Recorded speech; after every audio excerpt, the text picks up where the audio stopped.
Welcome to Federalist number 9, a read-along where we are going to be going line by line through Federalist number 9 so that we can pull apart and pick out what we think is important and relevant. I am just going to adjust my microphone here. Sorry about my squeaky chair. If you have any questions, let me know, either live right now or if you're watching in the future through email or whatever social media. It's all in the description below. Let's get right into it. No further ado. Also, if you did want to read along, there is a link to exactly what I'm reading down in the description below. So, Federalist number 9, the Union as a safeguard against domestic faction and insurrection, for the Independent Journal on November 21st, 1787. This one by Alexander Hamilton. Hamilton has spoken in the last few. He's warned very much against disunion. Not that anyone has really been calling for disunion, but Hamilton sure made it seem like all his opponents wanted to just get rid of any kind of association. That being said, let's see what he has to say about the Union as safeguard against domestic faction and insurrection. To the people of the state of New York, as always. A firm union will be of the utmost moment to the peace and liberty of the states as a barrier against domestic faction and insurrection. Not too much to say there. Starts off by essentially repeating what the name of the paper is. The union together, a firm union, will keep us at peace and will not let... and I should note, by domestic faction and insurrection, he means splitting apart of the states and violence coming from within. It is impossible to read the history of the petty republic of Greece and Italy without feeling sensations of horror and disgust at the distractions with which they were continually agitated, and at the rapid succession of revolutions by which they were kept in a state of perpetual vibration between the extremes of tyranny and anarchy. So basically what he's saying here, it's impossible to read that. When you look back at ancient Greece and ancient Rome, pretty often from within there are revolutions and, as he calls, a state of perpetual vibrations between extremes of tyranny and anarchy. They just could never be solidly in the middle. There was either a tyrant or chaos, if you look at these histories. If they exhibit occasional calms, these only serve as short-lived contrast to the furious storms that are to succeed. So if you find a moment in the studies of the history of these nations, and it's not crazy, that is just a momentary lapse of how overwhelmingly chaotic their system was. If now and then intervals of felicity open to view, we behold them with a mixture of regret arising from the reflection that the pleasing scenes before us are soon to be overwhelmed by the tempestuous waves of sedition and party rage. So again, looking back at these ancient Greece and Rome, when you do find a period of history back then that is nice and pleasant, it makes Hamilton sad because he knows that there's just going to be anger from within. And party rage, which is interesting. This is the first time he's really going to be talking about parties and faction. When they say faction, it's basically what we consider political parties today. If momentary rays of glory break forth from the gloom, while they dazzle us with transient and fleeting brilliancy, they are at the same time admonish us to lament that the vices of government should pervert the direction and tarnish the luster of those bright talents and exalted endowments for which the favored soils that produce them have been so justly celebrated. So here he's saying momentary rage, he's basically repeating himself with the... When we look back, it's nice, but it's not always going to be nice, and we know that. The luster of those bright talents and exhausted endowments, which should justly be celebrated. Okay, so looking at the history of republics, they are chaotic and usually not great. Great, thanks, Hamilton. From the disorders that disfigure the annals of those republics, the advocates of despotism have drawn arguments not only against the forms of republican government, but against the very principles of civil liberty. So, when looking back, the The annals of those republics, the advocates of despotism, so people who want tyranny, people who want a bad government, look back at ancient Greece and Rome to fight against, not just Republican government, but the principles of civil liberty. So those are great examples for people to look to if they want to ruin civil liberty, apparently. They have decried all free government as inconsistent with the order of society, and have indulged themselves in malicious exultation over its friends and partisans. So again, the people who want to find tyranny can find it when they look back at ancient Greece and ancient Rome. Really harping on that in this paper, Hamilton.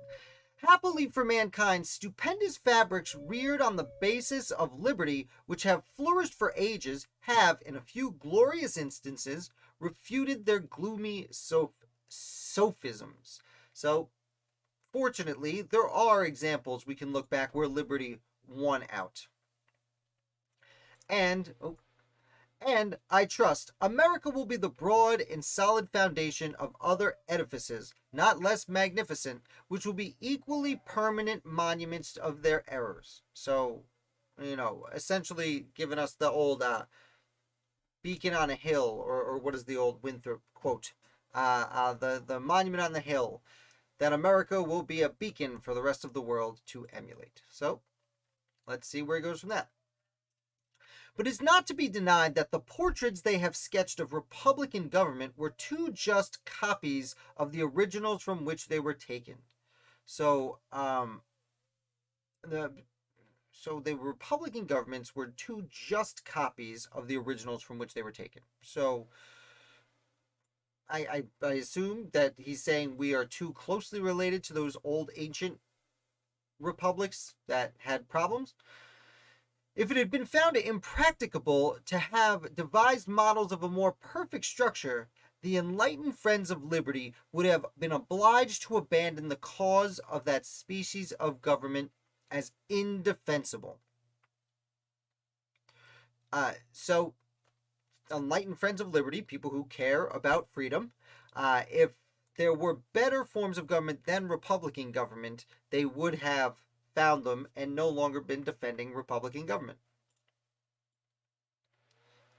The science of politics, however, like most other sciences, has received great improvement. So we kind of said this last time in paper number 8. We've moved on. We've come a long way since ancient times, and we know a lot more now.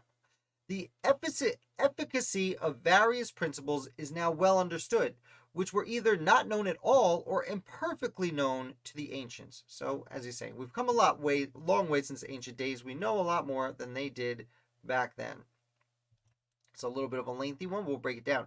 The regular distribution of power into distinct departments, the introduction of legislative balances and checks, the institution of courts composed of judges holding their offices during good behavior, the representation of the people by the legislature, by the deputies of their own election. These are wholly new discoveries, or have made their principal progress towards perfection in modern times. So all these things that, Hamilton and his contemporaries really approved of, that we today still pretty much take for granted, these were new discoveries, new inventions since ancient Greece and ancient Rome. So although the republics of ancient Greece and Rome, as Hamilton mentioned earlier, had significant issues and bounced between anarchy and tyranny, we've learned a lot about how to make republics work better. They are means, and powerful means, by which the excellences of Republican government may be retained and its imperfections lessened or avoided. That word is excellences. Excellences. Great. I like that word. They are means, powerful means, by which the excellences of Republican government may be retained and its imperfections lessened or avoided. So we've learned all these things in modern times that the ancient republics didn't know. And, means is an important word for political study. Really traces back generally to Machiavelli, but here he is using them. These new checks and balances and judges appointed with good behavior. These are powerful means that we can use to make our government better than the ancients. All right, and this is going to be a pretty long sentence. We'll take our time with it. To this catalog of circumstances that tend to amelioration of the I'm sorry. To this catalog of circumstances that tend to the amelioration of popular systems of civil government, I shall venture, however novel it may appear to some, to add one more, on a principle which has been made the foundation of an object to the new Constitution. I mean the enlargement of the orbit within which such systems are to revolve, either in respect to the dimensions of a single state or to the consolidation of several smaller states into one great confederacy. Again, these are Hamilton's capital letters, not mine. And what he's saying here is we are, in addition to everything we've learned in modern times to make republics better than what the ancient Greeks or Romans had, we have one more thing, and Hamilton is submitting one more thing, which is the great object of the Constitution, the whole purpose of the Constitution, the enlargement of the orbit with which such systems revolve, or the size of which the republics can cover. I will note that many of the Anti-Federalists were very concerned that a republic could not work in such a large place with so many people, and this seems to be where Hamilton is going with this paper. The latter is that which immediately concerns the object under consideration. So this new idea that I am submitting is what concerns the Constitution.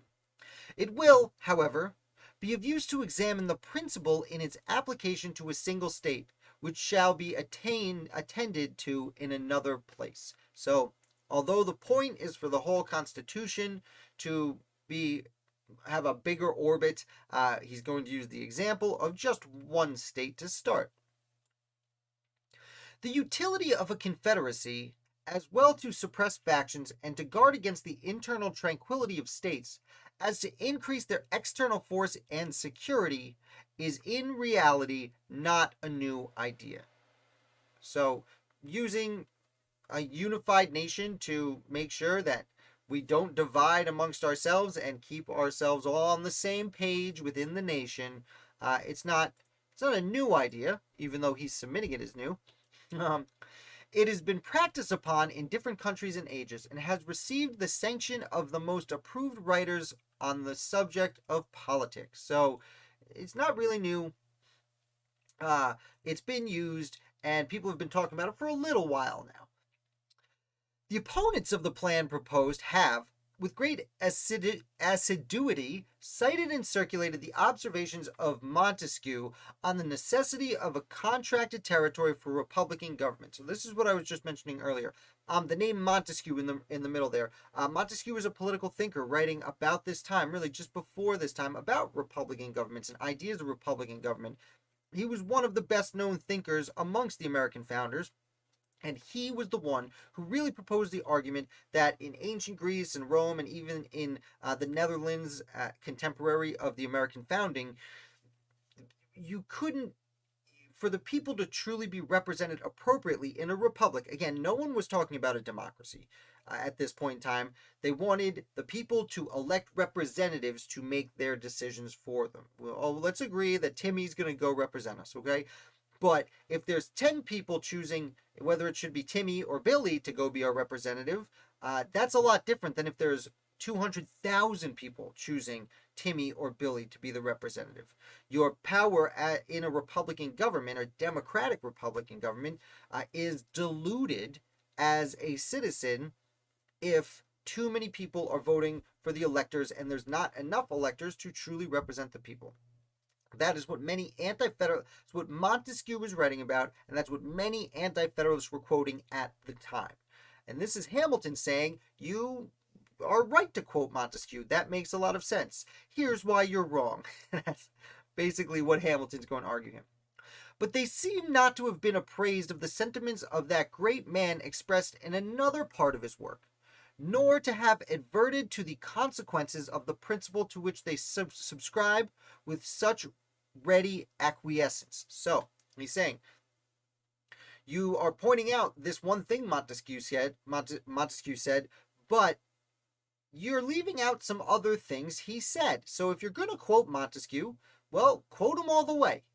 And let's see which quotes he picks out. Uh, when Montesquieu recommends a small extent for republics, the standard he had in view were of dimensions far short of the limits of almost every one of these states. Neither Virginia, Massachusetts, Pennsylvania, New York, North Carolina, nor Georgia can by any means be compared with the models for which he reasoned and to which the terms of his descriptions apply. So what he's saying is, yes, you're right. Montesquieu said a republic would only work in a very small territory with a limited number of people. By the way, he was talking about less people in territory than Virginia has, than Pennsylvania has, than New York has. So you were saying you'd rather have the state governments be in charge, but they're already too big to be a republic, according to the person you're quoting. So, if we therefore take his ideas on this point as the criterion of truth, we shall be driven to the alternative either of taking refuge at once in the arms of monarchy, or of splitting ourselves into an infinity of little, jealous, clashing, tumultuous commonwealths, the wretched nurseries of unceasing discord, and the miserable objects of universal pity or contempt. So, if you really want to run with what Montesquieu says, we're going to have to break up not just the confederation, but the states. Break them down into their counties. Maybe even break apart the counties. And as he says, these little counties are going to always be angry at each other and getting into little wars, barely even wars, because they're so small. Leave it to Hamilton to talk down to people. Some of the writers who have come forward on the other side of the question seem to have been aware of the dilemma, and have even been bold enough to hint at the division of the larger states as a desirable thing. So, many of the Anti-Federalists, according to Hamilton, are aware that this is the truth, and they've even hinted that maybe we should break the states up into smaller ones. Now, I don't know who he's referencing here. There is no footnote to elaborate on who Hamilton is commenting on, but clearly he heard it somewhere. Again, I'm not sure where. I am going through the Anti-Federalist papers. Every Friday I release a review of a different Anti-Federalist paper, but after a year of that, I have not yet seen that argument myself. Such an infatuated policy, such a desperate expedient might, by the multiplication of petty offices, answer the views of men who possess not qualifications to extend their influence beyond the narrow circles of personal intrigue, but it could never promote the greatness or happiness of the people of America. So this could make a few people happy if we broke it down real small, because then people would have the opportunity to be the leader of a really tiny kingdom, but he doesn't see that helping all of America. Referring the examination of the principle itself to another place has been already mentioned. It will be suffice to remark here that, in the sense of the author who has been most emphatically quoted upon the occasion, it would only dictate a reduction of the size of the more considerable members of the Union, but it would not militate against their being all comprehended in one confederate government.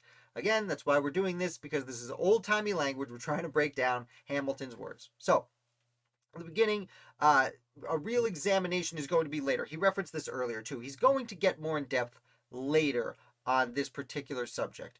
Right now, or the subject of why it can work in a large place. Right now, he's just trying to demonstrate this one particular point. And the author they're discussing that's emphatically quoted, again, Montesquieu. He keeps referencing Montesquieu because that's who the Anti-Federalists are referencing when it comes to size. Now, some of the Anti-Federalists are saying it would reduce the size of the more considerable members, but not necessarily be against one confederated government. So even if we broke down the bigger states into smaller bodies, it doesn't mean they can't have the confederation still. And this is the true question in the discussion of which we are present interested. So the real question is, can there be any kind of association between these nations and have a republic? You know, these separate states, can we have a republic despite being this big in size? So far are the suggestions of Montesquieu from standing in opposition to a general union of the states that he explicitly treats of a confederate republic as the expedient for extending the sphere of popular government and reconciling the advantages of monarchy with those of republicanism. So he's saying here that, and again, I'm not that thoroughly read on Montesquieu himself. Most of what I know is from reading Anti-Federalist and Federalist papers. But Hamilton is saying that Montesquieu, who says you need to have small land masses and amounts of people for a republic to work, he does explicitly say that a confederation is important to extend popular government. And if we want safety in popular government, we need to have confederations between these different small places. That will help us get rid of monarchy and move to republicanism. So now he's going to quote Montesquieu, which will be fun. "It is very probable," says he, "that mankind would have been obliged at length to live constantly under the government of a single person, had they not contrived a kind of constitution that has all the internal advantages of a republican, together with the external force of a monarchical government. I mean a confederated republic." Now, Hamilton is quoting Montesquieu here. It is a translation into English because Montesquieu, I believe, wrote in French originally. Montesquieu saying here is that the people were able to come up with a constitution and therefore move away from monarchy. But when it comes to just talking to, negotiating, warring with other nations, you kind of have to treat it like a monarchy. That's why we have an executive. When war comes, back then the king would run the war, and now we have an executive branch to run the war. And he's basically saying that, it can be Republican on the inside, but to keep republicanism as an internal type of government, you need to fight against external forces in the same fashion a monarch would.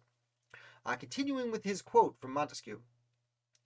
"This form of government is a convention by which several smaller states agree to become members of a larger one, which they intend to form." So, again, quoting Montesquieu, these separate states are coming together to fight, to unify for their own protection.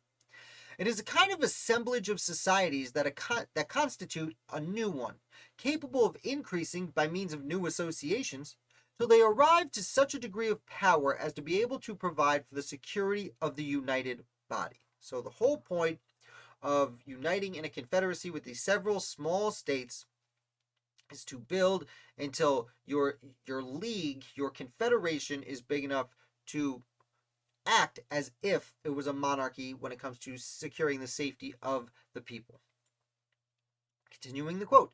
"A republic of this kind, able to withstand an external force, may support itself without any internal corruptions. The form of this society prevents all manners of inconveniences." So again, kind of repeating, Hamilton is using quotes of Montesquieu, repeating himself. Again, if this type of republic, which he's saying it's a republic, but again, Montesquieu's idea is several small republics, dozens of small republics uniting under one banner to prevent any invasions, it lets these societies behave on their own. Continuing the quote. "If a single member should attempt to usurp the supreme authority, he could not be supposed to have an equal authority and credit in all the confederate states. Were he to have too great an influence over one, this would alarm the rest." So if one of these republics in the confederacy has someone getting too much power, becoming a little tyrannical, the rest of the confederacies, the rest of the states in the confederacy, would not let that happen. They would be very suspicious of it. "Were he to subdue a part, that which would still remain free might oppose him with forces." Okay, I'm sorry, let me say this again. "Were he to subdue a part, that which would remain still free might oppose him with forces independent of those which he has usurped, and overpower him before he can settle in his usurpation." So, if there's all these little states around, all these little micronations, and one of them becomes a tyrant and gets too much power, the other ones are going to step in and stop him from becoming a tyrant. Should a popular insurrection happen in one of the Confederate states, the others are able to quell it. So that's what we just said. So should there be an uprising, the other states would help. Should abuses creep into one part, they are reformed by those that remain sound. So again, repeating. I guess now we know where Hamilton gets his desire to repeat the same thing over and over again to drive a point home, because he's quoting Montesquieu, who's doing just that. The state may be destroyed on one side and not on the other. The Confederacy may be dissolved, and the Confederates preserve their sovereignty. So, no matter what happens, the states are still sovereign. The states are okay even if things fall apart. Continuing his quote, as this government is composed of small republics, it enjoys the internal happiness of each, and with respect to its external situation, it is possessed by means of the association of all the advantages of large monarchies. So, we're composed of all these little nations, so we get that internal happiness. We get the benefits of small republics within our borders. But when it comes to, because of our association, when it comes to external forces, any invasions or things like that, we have the advantage of a large monarchy. I'm going to take a quick sip of water, because I'm doing a lot of talking.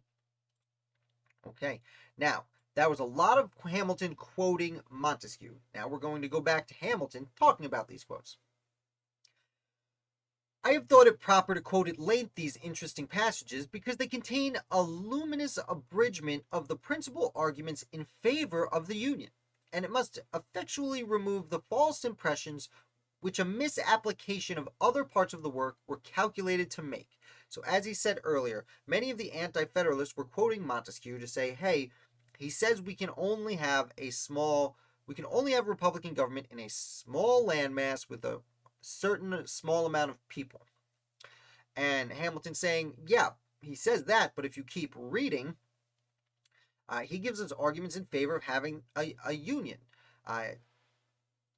Protection from the outside will let us have republicanism on the inside. They have, at the same time, an intimate connection with the more immediate design of this paper, which is to illustrate the tendency of the Union to repress domestic faction and insurrection. Now, I do want to note, I take a little bit of issue with this because Montesquieu, in these quotes, is saying confederacy. It's a confederacy, which means the states retain their sovereignty. That's the most important part of the Articles of Confederation, is it literally says it's a league of friendship where the states retain their sovereignty. And that means these states were independent nations. They just had a treaty of friendship with the other states, where they would share overseas ambassadors and things like that, and would unite together in case of war. But they had their own sovereignty. They were independent nations. Hamilton now is going to use that to prove the necessity of the Union, when what Montesquieu has essentially proven was the necessity of the Articles, from my understanding and my perspective. But he is going to now continue to latch onto the latter part of the discussion, where Montesquieu was saying if one of these little states gets to be a little bit of a tyrant, the other states can step in and stop it and make it more Republican or Democratic. And that's the part he wants to focus on here. A distinction more subtle than accurate has been raised between a confederacy and a consolidation of the states. So what I was just saying, many of the Anti-Federalists were saying that the Confederacy is one thing, a confederation of states, and many of the Anti-Federalists, specifically we were just reading, I think it was Federal Farmer, was very concerned about consolidation or nationalization, which John Jay did admit to in his papers at the beginning, although we don't see Hamilton using the word national quite yet. You won't see him use it very often. But that is the difference here. The difference the Anti-Federalists have raised between confederacy and consolidation is the states remain the most powerful, with the confederacy weaker, as opposed to the federal government being most powerful. Hamilton's going to argue against that now. The essential characteristic of the first is said to be the restriction of its authority to the members in their collective capacities, without reaching to the individuals of whom they are composed. So, the essential characteristic of a confederacy is that the members keep their power without reaching to the individuals of whom they are composed. Oh, so the confederacy is essentially fairly weak, and the states retain the power. It is contended that the National Council ought to have no concern with any object of internal administration. So, National Council. It's the first time we see Hamilton use the word national. We've seen John Jay use it. It's the first time we see Hamilton here in paper number 9. It's contended that the National Council ought to have no concern with internal administration. So, what he's saying here is the Anti-Federalists are saying that under a Constitution or Articles of Confederation, anything done within the states, the federal government should have nothing to do with. An exact equality of suffrage between the members has also been insisted upon as a leading feature of a confederate government. So, again, one of the problems with the Articles of Confederation is each state got one vote, and that you needed everyone to vote, and that was a problem. Rhode Island never showed up, never came around. Many of these states never sent their delegates, or the delegates never had a quorum, or anything of that nature. So it was a problem, and to be fair, most of the Anti-Federalists acknowledged that and wanted to improve upon it. They just didn't necessarily want a national government. These positions are, in the main, arbitrary. They are supported by neither principle nor precedent. So he's saying these would seem to me to be justifiable concerns Hamilton thinks are arbitrary and not important. So great, thanks for blowing us off, Hamilton. It has indeed happened that governments of this kind have generally operated in the manner which the distinction take it. Let me try again. I'm sorry. The 18th century language, man.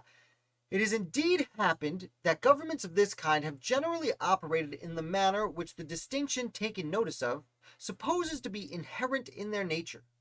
But there have been in most of them extensive exceptions to the practice, which serve to prove, as far as example will go, that there is no absolute rule on the subject. So, just to break that down, it's happened that governments of this kind generally operate in the manner supposed to be inherent in their nature. So usually these types of governments are supposed to work, but in practice it has not worked. So there is no rule on the subject because neither these positions are neither principle nor precedent. Interesting. So again, he's talking about equal voting in the National Council, which again at the time was the Articles of Confederation. But it proves to have not worked, and therefore arbitrary, as Hamilton said. And it will be clearly shown in the course of this investigation that as far as the principle contended for has prevailed, it has been the cause of incurable disorder and imbecility in the government. So when we look into it, as we've seen, this government doesn't work. So the Articles of Confederation as it operates doesn't work. But again, he's focusing just on the idea that each state gets equal representation, which first of all, they do in the Constitution. And second of all, the real problem was that each state had to vote unanimously. You needed all 13 states to vote unanimously. It wasn't necessarily that each state had equal representation, although it could definitely be argued that that is not the way to go. The definition of a confederate republic seems simply to be an assemblage of societies, or an association of two or more states into one state. Interesting. So, I don't disagree with the an assemblage of societies. Yes, a confederated republic is a bunch of different states, these different societies, coming together to work together in some way. But then he adds, or an association of two or more states into one state. And that's, again, the word state, we have to kind of leave our modern American thinking of the word state. Nations around the world have called themselves countries or states interchangeably for centuries. And at the time, when under the Confederation, these separate states saw themselves as separate nations. The word state was nation. It was country. So, for him to kind of lump in an association of two or more states into one state, that's not how everyone would have defined a confederated republic at the time. They might have agreed with assemblage of societies, but they wouldn't have agreed with merging two nations into one nation, is not necessarily what they would have thought. The extent, modifications, and objections of the federal authority are merely matters of discretion. So what very interesting. What he's basically saying here is the power of the national government is, kind of up for debate. Doesn't matter as much as just the uniting of these separate places. So long as the separate organization of the members be not abolished, so long as it exists by a constitutional necessity for local purposes, though it should be in perfect subordination to the general authority of the Union, it would still be, in fact and in theory, an association of states or a confederacy. So, even if, so long as the separate organization of members not be abolished, so as long as they're still together, as long as there is some kind of association, no matter what it does, even if the association itself doesn't do anything, as long as the states are associated, it's a confederacy, in fact and in theory. So, no matter what government is tying these places together, they are tied together. So, what's the difference between the Articles of Confederation and the Constitution? Basically nothing. It seems to be what he's getting at here when it comes to the idea of a confederated republic. Again, that's the premise of most of what he said so far to this point, is that we want to be a confederated republic. We just have to figure out what type we want to be.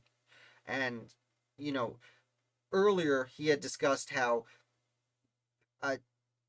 he had quoted Montesquieu at length about how the Anti-Federalists were claiming you couldn't have a republic with so many people in such a big space. And he's kind of trying to say we already have. The proposed Constitution, so far from implying an abolition of the state governments, makes them constituent parts of the national sovereignty by allowing them a direct representation in the Senate, and leaves in their possession certain exclusive and very important portions of sovereign power. So, the Constitution is not a national government because it's not deleting the state governments. In fact, they are important. It's interesting, he says, because they are allowed representation in the Senate. Keep in mind, we didn't used to vote for senators. They used to be appointed by the state governments for the first 130 years of American history. More than half of American history. They were appointed because the Senate was not supposed to represent the people. The Senate was supposed to represent the states. And in later Federalist papers, I know Hamilton does get into that, or maybe it was Madison. I think it's Hamilton. They do get into that, where they say, no, we want statesmen being appointed by the states for the Senate. Lifelong politicians should be in the Senate. The House of Representatives should be regular people from the people. But here he's saying, again, that the states aren't being absorbed into the national government. It's not a consolidation. They are just simply a major part of the government. This fully corresponds in every rational import of the terms with the idea of a federal government. So, everything we've said about small governments not working and a confederation of states being, just a collection of states, and therefore there's really not much of a difference between the Articles of Confederation and the Constitution, except for how they operate. And, well, that means the federal government can work, and we're good with it. Take a quick sip of water before he gives us a little more history lesson. In the Lycian Confederacy, which consisted of 23 cities, or republics, the largest were entitled to 3 votes in the Common Council. Those of the middle class 2, and the smallest 1. Lycian, I think, is ancient Greece. I'm not entirely sure. Please correct me if I'm wrong on that. But he's pointing out that it was 23 cities. And again, that's what Montesquieu was saying, and many of the Anti-Federalists were saying, is you can't have these huge places be a republic. Even in ancient history, the republics were really just about a size of a city and some of the farmlands around it that brought food in. So the largest ones had 3 votes, pretty easy. Middling ones had 2, and the smallest 1. See how that's relevant.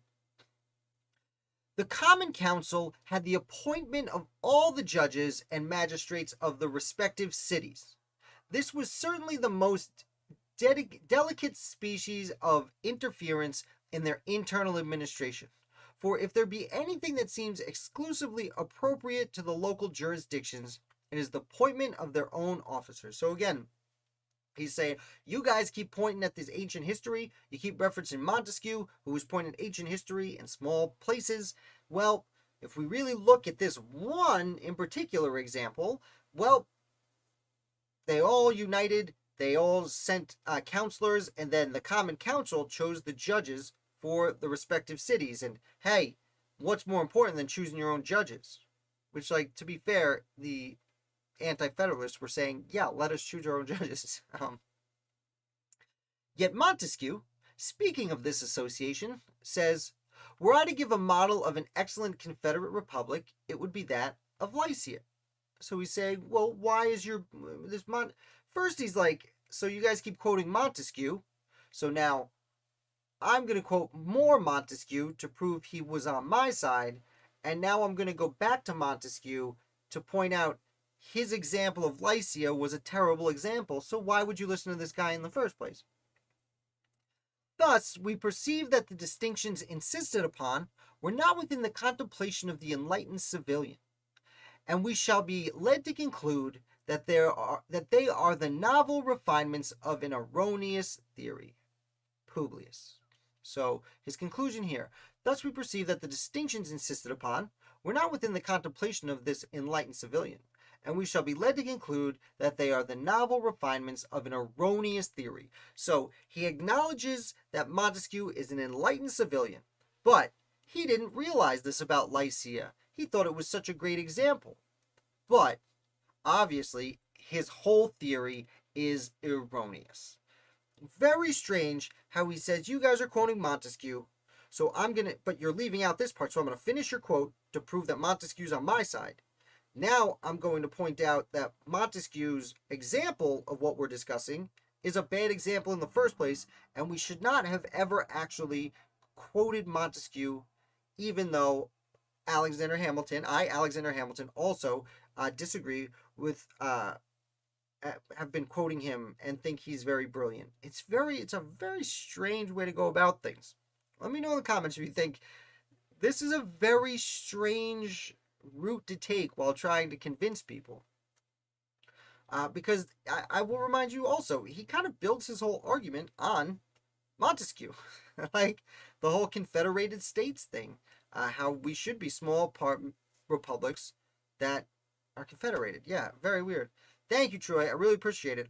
So with that, we are done with Federalist number 9. Again, Hamilton, not impressed with these last few. Tomorrow night, I am going to be doing number 10. Number 10 is a big one. It's one of the most important ones. We introduce our new buddy, James Madison, who I like reading a lot more than Hamilton. He's, as we'll see, Madison gets a lot more down to brass tacks, while Hamilton's does more of the persuading. Madison's got the real mind in the relationship, if I can say that myself. So I hope you guys enjoyed this. If you did, do me a favor, hit like. If you're new here, subscribe. We're getting through them. It's going to take us a few months, but we're getting through all the Federalist papers. I put out Anti-Federalist reviews every Friday, and every morning I put out a short video about a different American founder. So hopefully you enjoy that and everything else. I really appreciate you guys coming. I don't have a sign-off for this yet, but I am your humble and obedient servant, and I will be back with another founder for you tomorrow.